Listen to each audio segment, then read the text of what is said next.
Rafael Dorjan, né? Eu acho muito difícil a gente conseguir se definir, porque a gente pode ser muitos, a gente pode ser vários. E isso depende também do momento, das circunstâncias.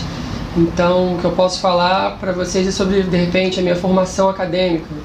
Eu sou formado pela UERJ, fiz graduação e mestrado em processos artísticos contemporâneos e tenho uma produção predominantemente voltada para o trabalho em fotografia. A questão das influências, eu me vejo muito influenciado por uma cultura de massa, por elementos do cotidiano, por um olhar observador sobre coisas que geralmente passam desapercebidas, mas também por coisas do mundo, do universo que está no nosso dia a dia, na música, na literatura, no cinema. Tudo isso faz com que a gente seja uma espécie de esponja sobre tudo que o universo joga de informação para a gente, como a gente degotifica isso, né? Como a gente devolve de volta para o universo através de uma produção. Bom, uma exposição acho que é difícil de pontuar assim, né? Uma que marcou bastante, né? Tem várias. Mas eu lembro de uma que me marcou muito, foi a do Anish Kapoor no CCBB, em 2006 ou 2007, chamada Ascension, que ela trazia muito essa questão da materialidade, da questão do espaço ser totalmente tomado por elementos muito orgânicos e que tinham cheiros, uma sensorialidade muito forte, assim. Eu lembro que me marcou muito na época.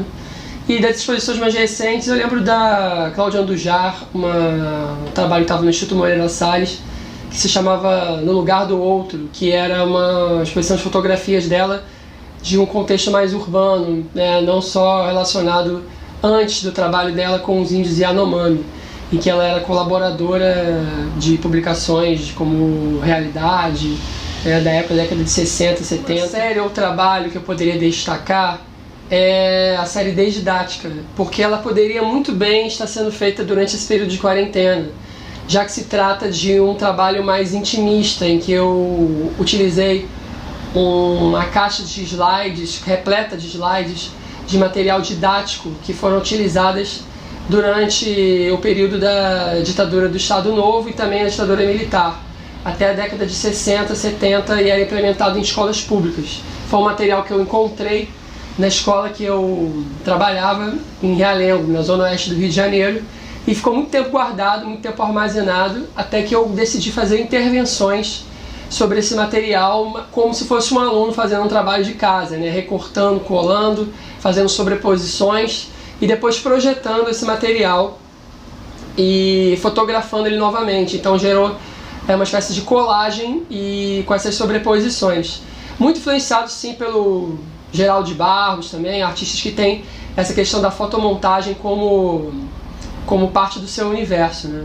E a série Desdidática, ela ganhou essa dimensão depois, foi uma exposição no Centro Cultural Oi Futuro. Já pensarem já em trabalhos e desenvolver questões acerca de uma coisa que está em pleno andamento e a gente está sendo impactado diretamente por essa pandemia.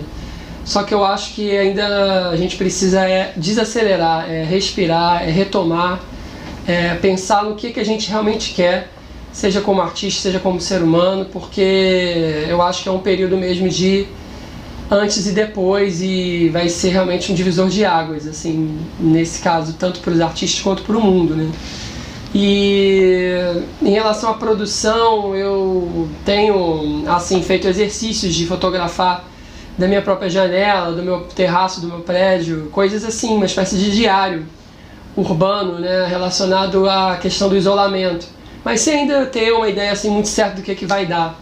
Eu prefiro até usar esse momento para uma certa desaceleração, para a gente repensar mesmo o que a gente quer. E eu estou lendo, por exemplo, esse livro aqui, que é o Depois do Futuro, que ele fala justamente sobre essa questão, questões do trabalho, questões da sociedade, e como a gente vai pensar o mundo, né? Pensando nessa ideia do futuro que a gente projetou e que ele não se consumiu, que ele não se realizou.